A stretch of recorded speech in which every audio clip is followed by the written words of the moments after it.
Hallelujah. ପ୍ରଭୁଙ୍କୁ ମହାନାମ ଧନ୍ୟବାଦ ହଉ। ଖ୍ରୀଷ୍ଟରେ ମୋର ପ୍ରିୟ ଭାଇ ଓ ଭଉଣୀମାନଙ୍କୁ ପ୍ରଭୁ ଯୀଶୁଖ୍ରୀଷ୍ଟଙ୍କ ମଧୁର ନାମରେ ସମସ୍ତଙ୍କୁ ପ୍ରେଜ୍ ଦ ଲର୍ଡ। ପ୍ରିୟ ଭାଇ ଭଉଣୀମାନଙ୍କୁ ମୁଁ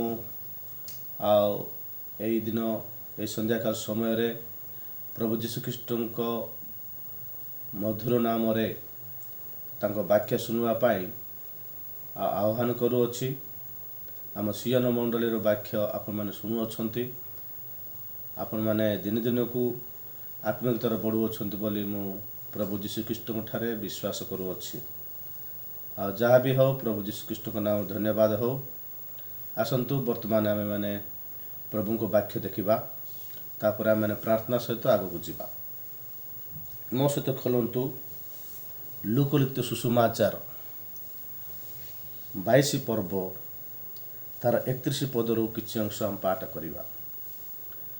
ଲୁକଲିଖିତ ସୁଷମାଚାର 22 ପର୍ବ ତାର 31 ପଦରୁ ଆମେମାନେ କିଛି ଅଂଶ ପାଠ କରିବା। ମୁଁ ପଢ଼ୁଛି, ଆପଣମାନଙ୍କ ପାଖରେ ବାଇବେଲ ଥିଲେ ଖୋଲନ୍ତୁ ଆଉ ମୋ ସହିତ ଧ୍ୟାନ କରନ୍ତୁ। ସିମୋନ ସିମୋନ, ଦେଖ, ଗହମକୁ ଚାଲୁଣିରେ ଚଲାଇବା ପରି ଶୈତାନ ତୁମମାନଙ୍କୁ ଚଲାଇବାକୁ ଅନୁମତି ପାଇଅଛି। କିନ୍ତୁ ତୁମର ବିଶ୍ୱାସ ଯେପରି ଲୋପ ନ ହୁଏ, ଏଥିପାଇଁ ମୁଁ ତୁମ ନିମନ୍ତେ ନିବେଦନ କଲି। ପୁଣି ତୁମ୍ଭେ ଫେରିଲା ଉତ୍ତାରେ ଆପଣା ଭାଇମାନଙ୍କୁ ସୁସ୍ଥିର କର। ମାତ୍ର ସେ ତାହାଙ୍କୁ କହିଲେ, ହେ ପ୍ରଭୁ, ମୁଁ ଆପଣଙ୍କ ସହିତ କାରାଗାରକୁ ଯିବାକୁ ଓ ମୃତ୍ୟୁଭୋଗ କରିବାକୁ ପ୍ରସ୍ତୁତ ଅଛି। କିନ୍ତୁ ସେ କହିଲେ, ହେ ପିତର, ମୁଁ ତୁମକୁ କହୁଅଛି, ଆଜି କୁକୁଡ଼ା ନ ଡାକୁଣୁ ତୁମ୍ଭେ ଯେ ମୋତେ ଜାଣ ଏହା 3 ଥର ଅସ୍ୱୀକାର କରିବ। ପ୍ରଭୁ ପଠିତ ବାକ୍ୟ ଦେଇ ଆମକୁ ଆଶୀର୍ବାଦ କରନ୍ତୁ। ଆମେନ୍। ପ୍ରାର୍ଥନା କରିବା। ସର୍ବଶକ୍ତିମାନ ଜୀବନ୍ତ ସୁଧା ପ୍ରଭୁ ଆଶ୍ଚର୍ଯ୍ୟ ପରାକ୍ରମ ପରମେଶ୍ୱର, ଆମେ ତୁମକୁ ଧନ୍ୟବାଦ କରୁଅଛୁ। ତୋର ବାକ୍ୟ ନେଇ ପ୍ରଭୁ ଆମେ ତୁମ ନିକଟକୁ ଆସୁଅଛୁ। ତୁମ ପବିତ୍ର ଆତ୍ମାକୁ ଚାଲନାରେ ଆମମାନଙ୍କୁ ପରମେଶ୍ୱର ତୁମେ ତାହା ବୁଝାଇ ଦିଅ ବୋଲି ପ୍ରାର୍ଥନା କରୁଛୁ। ତୁମ ପବିତ୍ର ଆତ୍ମାକୁ ଶକ୍ତି ଆମମାନଙ୍କୁ ଦିଅ ବୋଲି, ଆଉ ଯେତିକି ଲୋକ ପ୍ରଭୁ ଏ ବାକ୍ୟ ଶୁଣୁଅଛନ୍ତି ସେ ସମସ୍ତଙ୍କୁ ତୁମ ଆଶୀର୍ବାଦ କର ବୋଲି ଯୀଶୁଙ୍କ ନାମରେ ପ୍ରାର୍ଥନା କଲି ପ୍ରଭୁ। ଆମେନ୍। ହାଲେଲୁୟା। ମୋ ପ୍ରିୟ ଭାଇ ଭଉଣୀମାନଙ୍କୁ ଆଜିର ବାକ୍ୟକୁ ଆହ୍ୱାନ କରୁଅଛି। ଏ ଜାଗାରେ ଆମେ ଲୁକଲିଖିତ ସୁଷମାଚାରରେ ଦେଖିଲୁ, ସିମୋନ ସିମୋନ, ଦେଖ, ଗହମକୁ ଚାଲୁଣିରେ ଚଲାଇବା ପରି ଶୈତାନ ତୁମମାନଙ୍କୁ ଚଲାଇବାକୁ ଅନୁମତି ପାଇଅଛି। ହାଲେଲୁୟା। ଆପଣମାନେ ଜାଣିଛନ୍ତି ସିମୋନ ବୋଲି କହିଲେ ପିତର ଉପନାମ। ଆଉ ସିଏ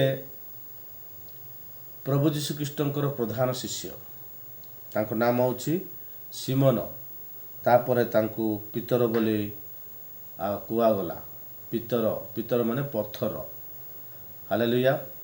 ସେଇ ପଥର ଉପରେ ଆମେମାନେ ସମସ୍ତେ ଷ୍ଟେପ୍ ବାଇ ଷ୍ଟେପ୍ ଅଛୁ। ପ୍ରଭୁ ଯୀଶୁ ସେଇ ପଥର ଉପରେ ତାଙ୍କର ମଣ୍ଡଳୀ ତଳି ଅଛନ୍ତି। ହାଲେଲୁୟା। ହେଲେ ସେଇ ସିମୋନକୁ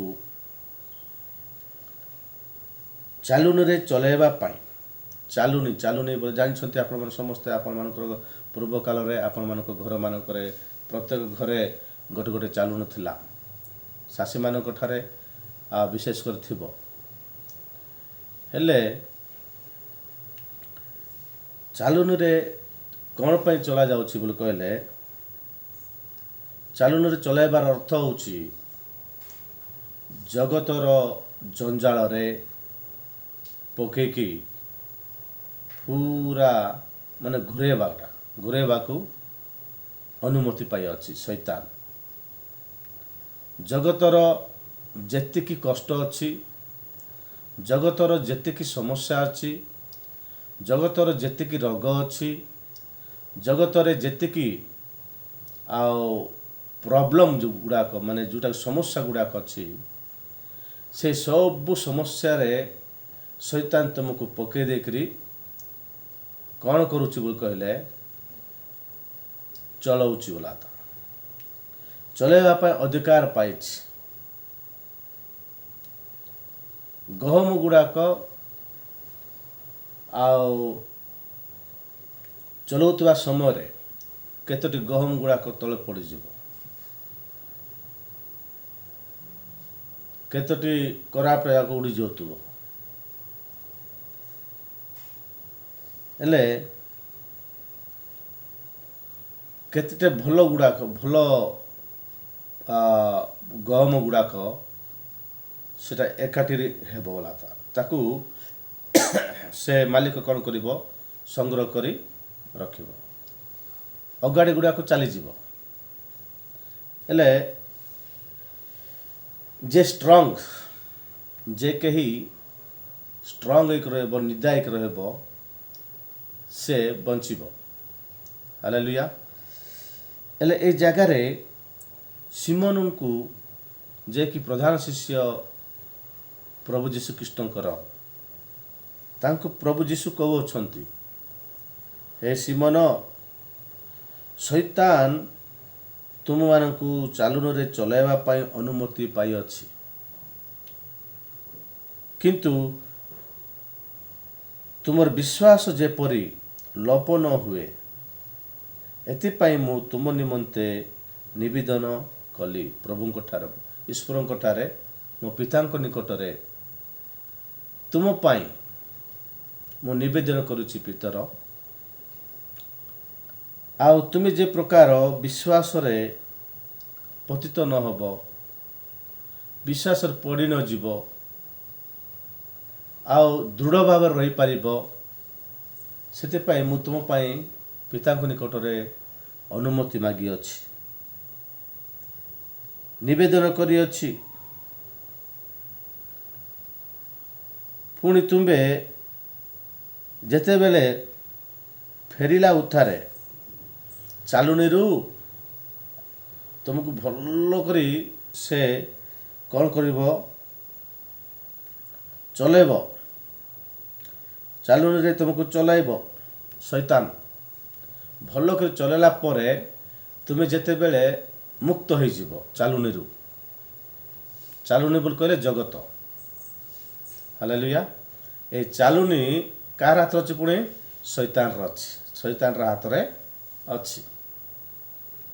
ଶୈତାନର ହାତରେ ଥିବା ଚାଲୁଣି,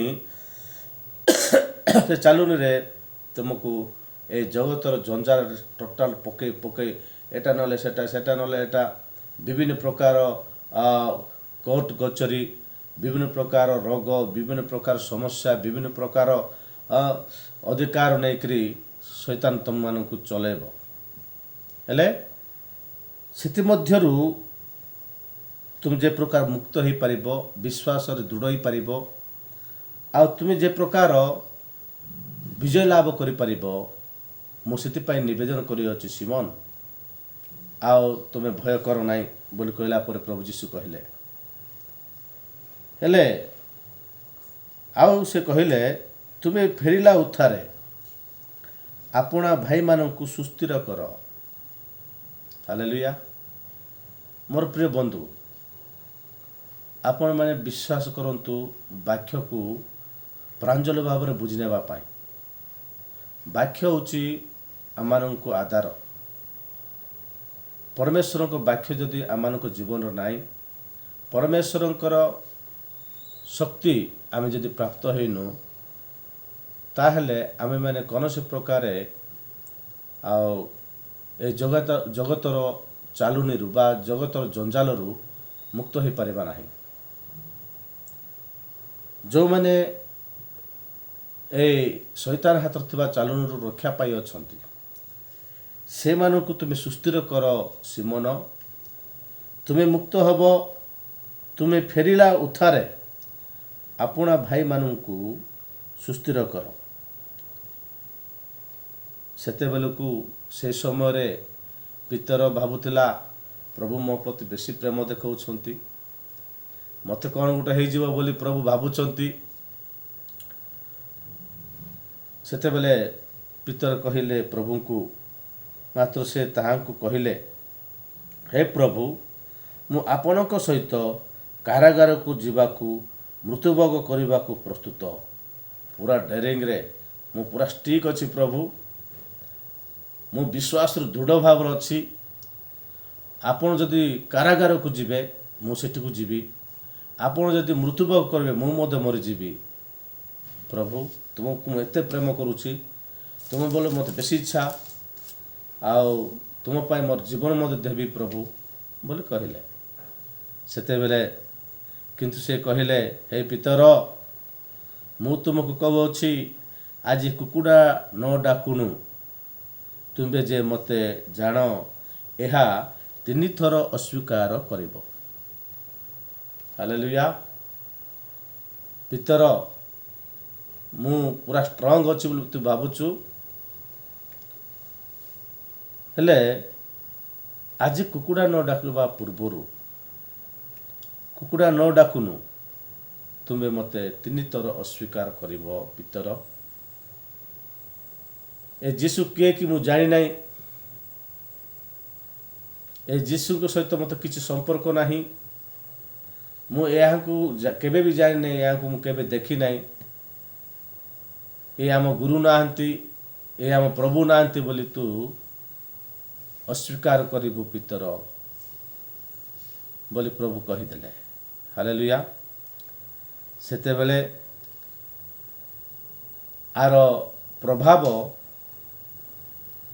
ଯେତେବେଳେ ପ୍ରଭୁ ଯୀଶୁ ଖ୍ରୀଷ୍ଟଙ୍କୁ ଦଣ୍ଡ ଦେବା ପାଇଁ ନେଉଥିଲେ, ସେତେବେଳେ ପିତର ପ୍ରଭୁ ଯୀଶୁ ଖ୍ରୀଷ୍ଟ କହିଲା ପରି ସେ କୁକୁଡ଼ା ନ ଡାକୁନୁ 3 ଥର କ'ଣ କଲା, ଅସ୍ୱୀକାର କରିଦେଲେ। ଅସ୍ୱୀକାର କରିଦେଲେ ପିତର। ପାଷ୍ଟର ଆଜ୍ଞା, ପିତର ଆଜ୍ଞା କ'ଣ କଲେ, ଅସ୍ୱୀକାର କରିଦେଲେ ଯୀଶୁଙ୍କୁ 3 ଥର।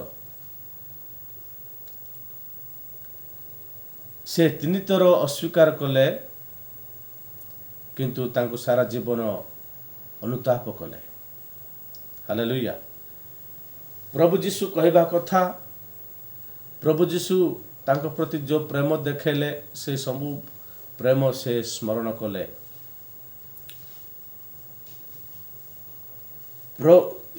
ପିତର କହିବା କଥା, ପ୍ରଭୁ ଯୀଶୁ ପିତରଙ୍କୁ କହିବା କଥା ପ୍ରଭୁ ଯୀଶୁ ସଫଳ କଲେ। ପ୍ରଭୁ ଯୀଶୁଙ୍କୁ ପିତର କହିବା କଥା ପିତର ମଧ୍ୟ ନିଭେଇଲେ। ହାଲେଲୁୟା। ଦେଖିବା ପ୍ରେରିତ ପୁସ୍ତକରେ ଏହି ପ୍ରକାର ଲେଖାଯାଇଛି। ପ୍ରେରିତ ପୁସ୍ତକ, ଆଉ ମୋ ସହିତ ଖୋଲନ୍ତୁ, ପ୍ରେରିତ ପୁସ୍ତକ 12 ପର୍ବ ତାର 6 ପଦରୁ ମୁଁ କିଛି ଅଂଶ ପାଠ କରିବି।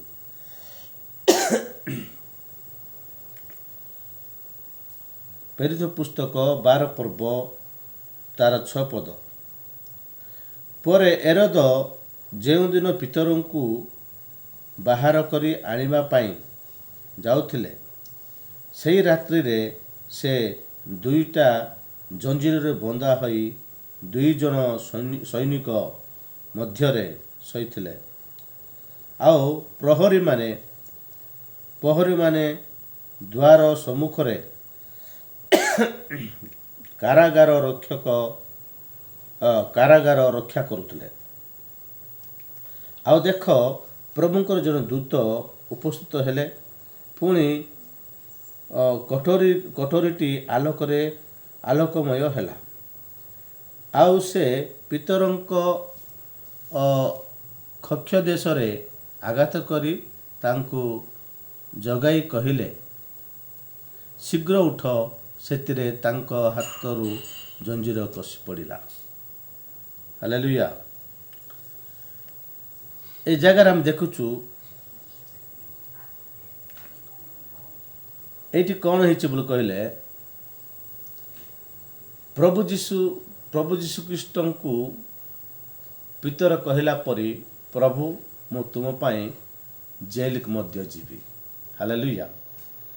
ମୁଁ ତୁମ ପାଇଁ ଜେଲକୁ ମଧ୍ୟ ଯିବି ବୋଲିକରି ପିତର ଯୀଶୁଙ୍କୁ କହିଥିଲେ। ସେହି ପ୍ରକାର परमेश्वरଙ୍କର ବା प्रभु ଯୀଶୁଖ୍ରୀଷ୍ଟଙ୍କର ପ୍ରେମ, प्रभु ଯୀଶୁଖ୍ରୀଷ୍ଟଙ୍କର ତ୍ୟାଗ, प्रभु ଯୀଶୁ ସେମାନଙ୍କୁ କେତେ ପ୍ରେମ କଲେ, କେତେ ଅଧିକାର ଦେଲେ, ଏସବୁ ଯେତେବେଳେ ପିତର ଜାଣିଲେ ସେତେବେଳେ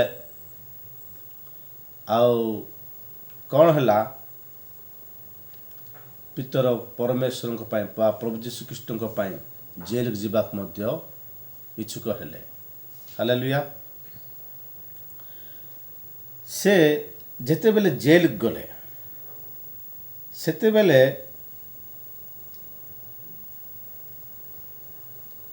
ସେ ଜଞ୍ଜିରରେ ଦୁଇଟି ଜଞ୍ଜିରରେ ବନ୍ଧା ହେଇଥିଲେ ଆଉ ଦୁଇଟି ସୈନିକ ମଝିରେ ସେ ଶୋଇଥିଲେ। ସେହି ସମୟରେ ପ୍ରଭୁ ଯୀଶୁ ଜଣେ ଦୂତଙ୍କୁ ପଠାଇ ଆଉ ତାଙ୍କୁ କାରାଗାରରୁ ରକ୍ଷା କରିଥିଲେ। ହାଲେଲୁୟା।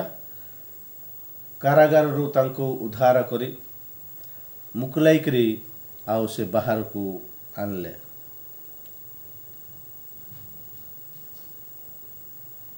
ସେତେବେଳେ ଯେତେବେଳେ ଏସବୁ ମୁଁ ସର୍ଟକଟ୍ରେ କହିଦେଉଛି କାରଣ ସମୟ ନାହିଁ।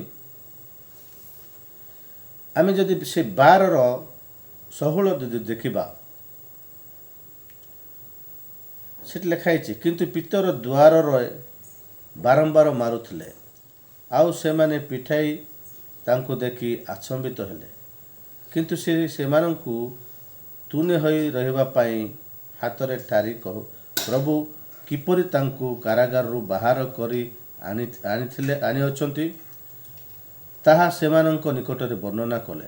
ପୁଣି ସେ କହିଲେ, ଏହି ସମସ୍ତ କଥା ଯାକୁବ ଓ ଭାଇମାନଙ୍କୁ ଜଣାଅ। ଆଉ ସେ ପ୍ରକାରେ କହି ଅନ୍ୟ ସ୍ଥାନକୁ ଚାଲିଗଲେ। ହାଲେଲୁୟା। ଏବେ ଦେଖନ୍ତୁ, ଏ ଜାଗାରେ ଆମେ ଦେଖୁଛୁ ପିତର ଯେତେବେଳେ କାରାଗାରରୁ ମୁକ୍ତ ହେଇକରି ମାନେ ଦୂତ ମୁକ୍ତ କଲେ ତାଙ୍କୁ, ଆଉ ଶିଷ୍ୟମାନେ ଥିବା ଜାଗାକୁ ଦୂତ ତାଙ୍କୁ ଆଣିଲେ। ପିତର କ'ଣ କରୁଛନ୍ତି, ବାର କବାଟ ବାଡ଼ଉଛନ୍ତି,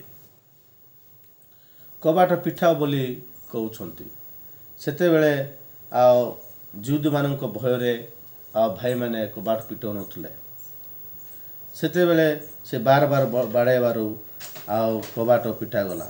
ସେତେବେଳେ ସେ ପିତରଙ୍କୁ ଦେଖିକରି ସେମାନେ ଆଚମ୍ବିତ ହେଇଗଲେ। ଜେଲରେ ଥିବା ଆମର ପାଷ୍ଟର ଆଜ୍ଞା କେମିତି ଆସିଗଲେ ବୋଲି ସେମାନେ ଆଶ୍ଚର୍ଯ୍ୟ ହେଇଗଲେ। ହାଲେଲୁୟା। ସେତେବେଳେ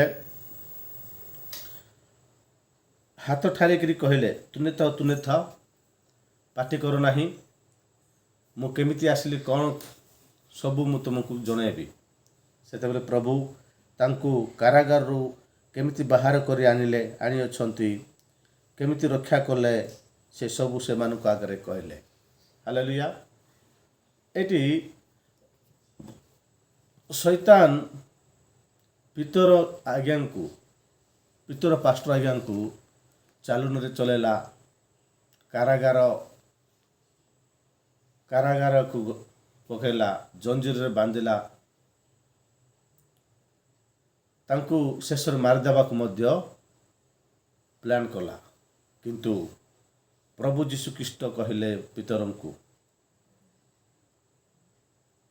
ଚାଲୁନରେ ଚଳାଇବାକୁ ଶୈତାନ ଅନୁମତି ପାଇଛି ପିତର, କିନ୍ତୁ ତୁମର ବିଶ୍ୱାସ ଯେ ପ୍ରକାର ଲୋପ ନ ପାଇବ ସେଥିପାଇଁ ମୁଁ ପରମେଶ୍ୱରଙ୍କ ନିକଟରେ ତୁମ ପାଇଁ ନିବେଦନ କରିଛି ପିତର।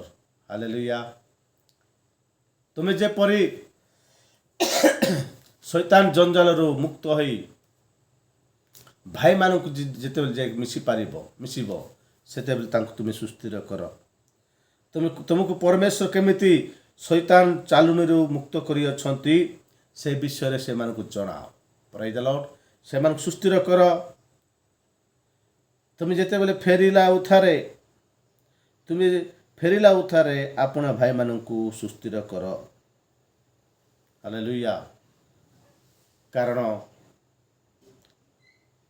ପ୍ରଭୁ ଯୀଶୁ ଜହନ୍ନିତ ସୁସମାଚାରରେ ପରମେଶ୍ୱରଙ୍କ ସହିତ ସେ ପ୍ରାର୍ଥନା କରି ଆଲାପ କରି କହୁଛନ୍ତି, ହେ ପିତା, ତୁମେ ମୋତେ ଯେଉଁମାନଙ୍କୁ ଦେଇଅଛ ସେମାନଙ୍କ ନିମନ୍ତେ ମୁଁ ପ୍ରାର୍ଥନା କରୁଅଛି। ସେମାନଙ୍କ ମଧ୍ୟରୁ ମୁଁ ଜଣକୁ ମଧ୍ୟ ବିନଷ୍ଟ ହେବାକୁ ଦେଇନାହିଁ। ତୁମ ବାକ୍ୟ ଦ୍ୱାରା ସେମାନଙ୍କୁ ରକ୍ଷା କରିଅଛି। ବିନାଶର ସନ୍ତାନମାନେ ଛଡ଼ା, ବିନାଶ ପ୍ରାପ୍ତ ହେବାକୁ ଯାଉଥିବା ସନ୍ତାନମାନେ ଛଡ଼ା ତୁମକୁ ବିଶ୍ୱାସ କରିବା କେହି ମଧ୍ୟ ନଷ୍ଟ ହୋଇନାହାନ୍ତି ପ୍ରଭୁ। ବର୍ତ୍ତମାନ ମୁଁ ତୁମ ନିକଟକୁ ଆସୁଅଛି। ଜୟନିତ ସୁଷମାଚାର 17 ପର୍ବରେ ଏ ପ୍ରକାର ଲେଖାଯାଇଛି। 17 ପର୍ବ ତାର 13 ପଦ ଦେଖିବା।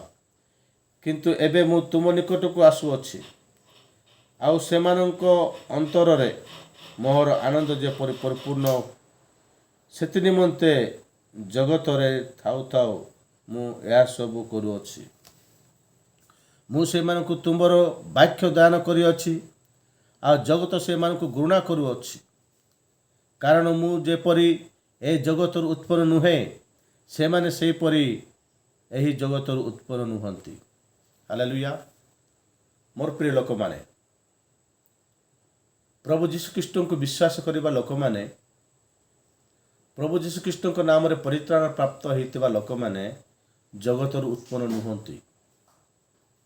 ଲୋକମାନଙ୍କ ଦୃଷ୍ଟିରେ ଆମେମାନେ ଜାଗତିକ ଭାବରେ, ଜାଗତିକ ମା'ମାନଙ୍କ ପେଟରେ ଆମେ ଜନ୍ମଗ୍ରହଣ କରି ଜାଗତିକ ଜୀବନଯାପନ କରି ଶେଷରେ ଆମେମାନଙ୍କ ଜୀବନରେ ପ୍ରଭୁ ଯୀଶୁଖ୍ରୀଷ୍ଟଙ୍କୁ ତ୍ରାଣକର୍ତ୍ତା ଭାବରେ ଗ୍ରହଣ କରି ଆମେମାନେ ଜୀବନଯାତ୍ରା କରୁଛୁ। କିନ୍ତୁ ଜଗତର ଲୋକମାନେ ଭାବୁଛନ୍ତି ଏମାନେ ବି ଜଗତର ଲୋକ, କିନ୍ତୁ ନୁହେଁ। ହାଲେଲୁୟା। ପ୍ରଭୁ ଯୀଶୁଖ୍ରୀଷ୍ଟଙ୍କୁ ବିଶ୍ୱାସ କଲା ପରେ ଆମେ ଜଗତର ଲୋକ ନାହୁଁ। ଜଗତ ମଧ୍ୟରୁ ରକ୍ଷାପ୍ରାପ୍ତ ଲୋକମାନେ ଆମେ। ଜଗତର ଚାଲୁନି ଯେଉଁଟାକି ଶୈତାନ ହାତରେ ଅଛି, ତହିଁରୁ ଆମେମାନେ ରକ୍ଷାପ୍ରାପ୍ତ ହେଇ ଆମେମାନେ ପ୍ରଭୁ ଯୀଶୁଖ୍ରୀଷ୍ଟଙ୍କ ନିମନ୍ତେ ଆହତ ଲୋକମାନେ। ପ୍ରଭୁ ଯୀଶୁଖ୍ରୀଷ୍ଟଙ୍କ ନିମନ୍ତେ ଆମେମାନେ ସ୍ୱର୍ଗୀୟ ଆହ୍ୱାନ ପ୍ରାପ୍ତ ଲୋକମାନେ। ମୋର ପ୍ରିୟ ଲୋକମାନେ, ସେ କହୁଅଛନ୍ତି, ପ୍ରଭୁ ମୋର ଆନନ୍ଦ ଯେପରି ପରିପୂର୍ଣ୍ଣ ହେବ। ପ୍ରଭୁ ଯୀଶୁଖ୍ରୀଷ୍ଟଙ୍କର ଆନନ୍ଦ କ'ଣ? ସେ ଜହନ୍ନଲିତ ସୁଷମାଚାରରେ ସେ କହିଛନ୍ତି, ଆଉ 12 ପର୍ବ ତାର 14 ପର୍ବ ତାର 12 ପଦରେ ଲେଖାଇଛି। ଜହନ୍ନଲିତ ସୁଷମାଚାର 14 ପର୍ବ ତାର 12 ପଦରେ, ସତ୍ୟ ସତ୍ୟ ମୁଁ ତୁମମାନଙ୍କୁ କହୁଅଛି, ମୋଠାରେ ଯିଏ ବିଶ୍ୱାସ କରେ, ମୁଁ ଯେଉଁ କର୍ମ କରୁଅଛି ସେ ମଧ୍ୟ ସେହି ସବୁ କର୍ମ କରିବ, ଆଉ ସେ ସବୁ ଅପେକ୍ଷା ଅଧିକ ମହତ କର୍ମ କରିବ, କାରଣ ମୁଁ ପିତାଙ୍କ ନିକଟକୁ ଯାଉଅଛି। ହାଲେଲୁୟା। ପ୍ରଭୁ ଯୀଶୁଖ୍ରୀଷ୍ଟଙ୍କୁ ବିଶ୍ୱାସ କରିବା ଲୋକମାନଙ୍କୁ ଏହି ପ୍ରକାର ଅଧିକାର ପ୍ରଭୁ ଦେଇଛନ୍ତି। ପିତର ଯୀଶୁଖ୍ରୀଷ୍ଟଙ୍କୁ କହିଲେ, ପ୍ରଭୁ ମୁଁ ତୁମ ପାଇଁ କାରାଗାରକୁ ଯିବି, ତୁମ ପାଇଁ ଜୀବନ ଦେବି। ପିତରଙ୍କ ଜୀବନରେ ସେ 2ଟି ବିଷୟ ମଧ୍ୟ ଘଟିଛି। ଯୀଶୁଙ୍କ ପାଇଁ ଜୀବନ ଦେଲେ, ଯୀଶୁଙ୍କ ପାଇଁ ଜଗତର ଏ ଶୈତାନର ଚାଲୁଣିରେ ସେ ଚଲାଗଲେ, ଆଉ ତହିଁରେ ବିଜୟ ପ୍ରାପ୍ତ ହେଲେ। ଏ ଜଗତରେ ସେ ଅନେକ ଆଶ୍ଚର୍ଯ୍ୟ କର୍ମ କଲେ। ପ୍ରଭୁ ଯୀଶୁ ଯେଉଁ କର୍ମ କରୁଛନ୍ତି ତାଠାରୁ ଅଧିକ ଭଲ ଭଲ କାମ ଯାକ ମଧ୍ୟ ପ୍ରଭୁ ତା ପିତରଙ୍କ ଦ୍ୱାରା କରିଛନ୍ତି। ହାଲେଲୁୟା। ହେଲେ ସେ ସବୁ ଅଧିକାର ପ୍ରଭୁ ଯୀଶୁ ପିତାଙ୍କ ନିକଟରୁ ନିବେଦନ କରି ଆମମାନଙ୍କୁ ଗୌରବରେ ପରିପୂର୍ଣ୍ଣ କରିବା ପାଇଁ, ଶକ୍ତିରେ ପରିପୂର୍ଣ୍ଣ କରିବା ପାଇଁ ନିବେଦନ କଲେ। ପ୍ରଭୁ ଯୀଶୁ ସେସବୁ ଆମମାନଙ୍କ ପାଇଁ ଯୋଗାଇ ଦେଲେ। ପବିତ୍ର ଆତ୍ମାଙ୍କୁ ଯୋଗାଇଲେ, ପବିତ୍ର ଆତ୍ମାଙ୍କର ଶକ୍ତି ଯୋଗାଇଲେ, ତାଙ୍କର ବାକ୍ୟ ଯୋଗାଇଲେ।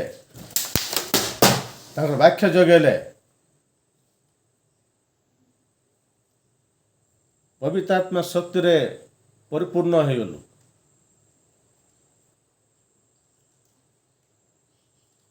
ମୋର ପ୍ରିୟ ଲୋକମାନେ, ପ୍ରଭୁ ଯୀଶୁ କହନ୍ତି, ମୁଁ ତୁମମାନଙ୍କୁ ଅନାଥ କରି ଛାଡ଼ି ଯାଉନାହିଁ।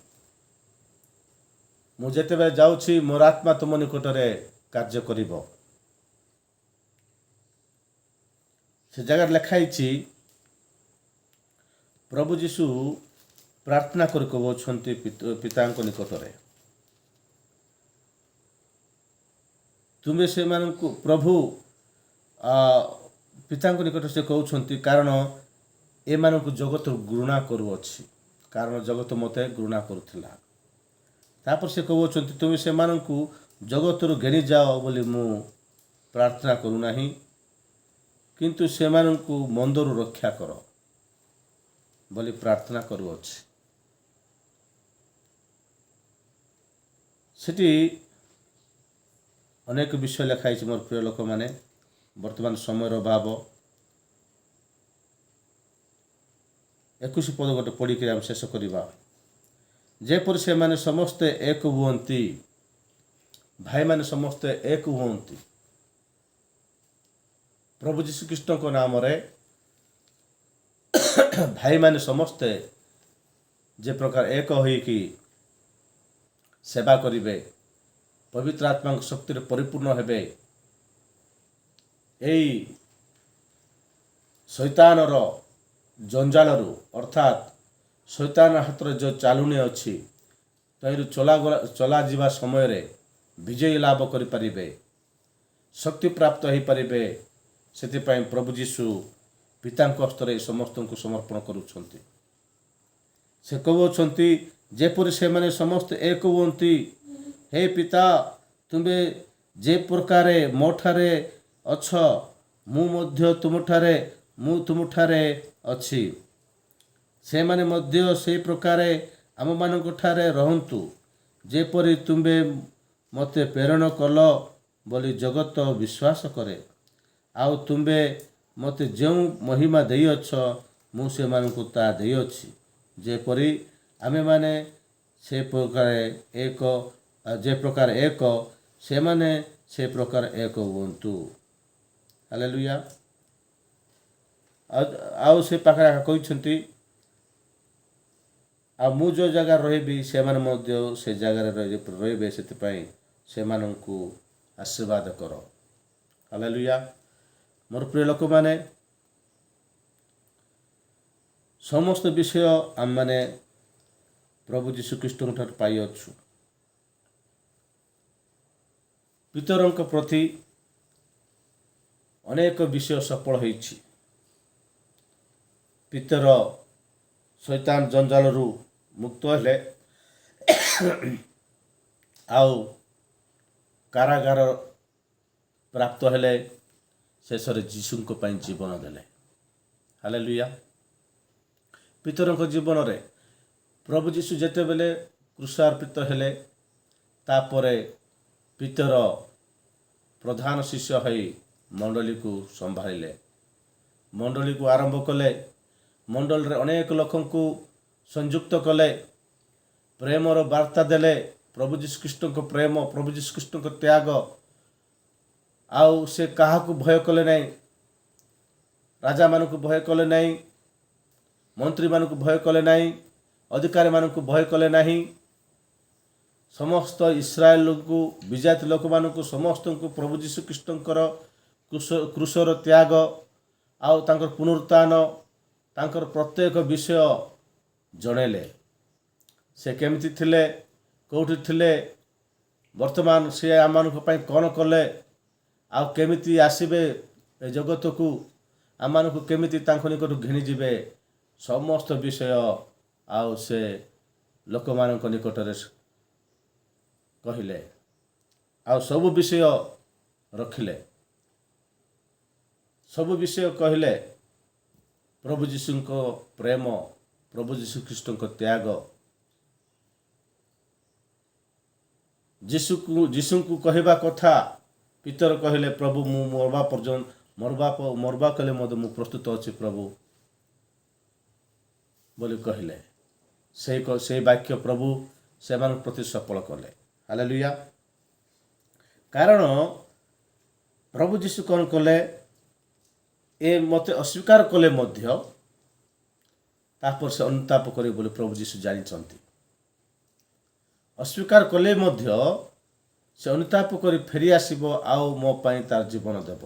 ପ୍ରଭୁ ଯୀଶୁ ଜାଣିକି ଏକା ଆଉ ସେ କ'ଣ କଲେ, ଆମମାନଙ୍କୁ ପରମେଶ୍ୱରଙ୍କ ନିକଟରେ ସମର୍ପଣ କଲେ। ହାଲେଲୁୟା। ତାପରେ ସେ ସବୁବେଳେ ଆମ ସହିତ ରହିବା ପାଇଁ ପବିତ୍ର ଆତ୍ମାକୁ ଦାନ କଲେ। ଯେପରି ପବିତ୍ର ଆତ୍ମା ଆମେମାନେ ପ୍ରାପ୍ତ ହେଲା ପରେ ଏ ଜଗତର କାହାକୁ ମଧ୍ୟ ଭୟ କରିବାର ଆବଶ୍ୟକ ନାହିଁ। ଶୈତାନ ଅଧିକାର ପାଇଛି, କିନ୍ତୁ ପ୍ରଭୁ ତାଠାରୁ ବଡ଼ ଅଧିକାର ଆମମାନଙ୍କୁ ଦେଇଛନ୍ତି, ପବିତ୍ର ଆତ୍ମାଙ୍କ ଶକ୍ତି। ଯେଉଁମାନେ ପବିତ୍ର ଆତ୍ମାଙ୍କ ଶକ୍ତି ପ୍ରାପ୍ତ ହୁଅନ୍ତି, ଯେଉଁମାନେ ପବିତ୍ର ଆତ୍ମାଙ୍କର ଅଧିକାର ପ୍ରାପ୍ତ ହୁଅନ୍ତି, ସେମାନେ ଜଗତର ଏହି ଚାଲୁଣୀମାନଙ୍କୁ ଡରିବାରଟା ନାହିଁ। ହାଲେଲୁୟା। ଏ ଜଗତର ଏହି ଶୈତାନର ହାତରେ ଥିବା ଚାଲୁଣୀକୁ ଭୟ କରିବାର ଆବଶ୍ୟକ ନାହିଁ, କାରଣ ସେମାନେ ପ୍ରଭୁ ଯୀଶୁଖ୍ରୀଷ୍ଟଙ୍କର ମହିମା ପ୍ରାପ୍ତ ହୋଇ ଅଛନ୍ତି। ସେମାନେ ପ୍ରଭୁ ଯୀଶୁଖ୍ରୀଷ୍ଟଙ୍କର ଶକ୍ତି ପ୍ରାପ୍ତ ହୋଇ ଅଛନ୍ତି। ତେଣୁ ମୋର ପ୍ରିୟ ଭାଇ ଭଉଣୀମାନଙ୍କୁ ମୁଁ ପ୍ରଭୁ ଯୀଶୁଖ୍ରୀଷ୍ଟଙ୍କ ନାମରେ ଅନୁରୋଧ କରୁଅଛି, ଆଜିର ବାକ୍ୟ ଅନୁସାରେ ଆମେମାନେ ଜୀବନଯାପନ କରିବା। ଆଜିର ବାକ୍ୟ ଅନୁସାରେ ଆମେମାନେ ପ୍ରଭୁ ଯୀଶୁଖ୍ରୀଷ୍ଟଙ୍କର ଶକ୍ତି ପ୍ରାପ୍ତ ହେବା। ଶୈତାନ ଆମମାନଙ୍କୁ ଚଲେଇବ, ଶୈତାନ ଆମମାନଙ୍କୁ ଡରେଇବ, ଶୈତାନ ତାର ଚାତୁରୀ ଦ୍ୱାରା ଆମମାନଙ୍କୁ ସେ ବିଭିନ୍ନ ପ୍ରକାର କଷ୍ଟଯୁକ୍ତ କରିବ। ମୋର ପ୍ରିୟ ଲୋକମାନେ, ମୋତେ କ୍ଷମା କରିବେ, ଗୋଟେ ବାକ୍ୟ ଆପଣମାନଙ୍କୁ ଦେଖାଇବାକୁ ମୁଁ ଚାହେଁ।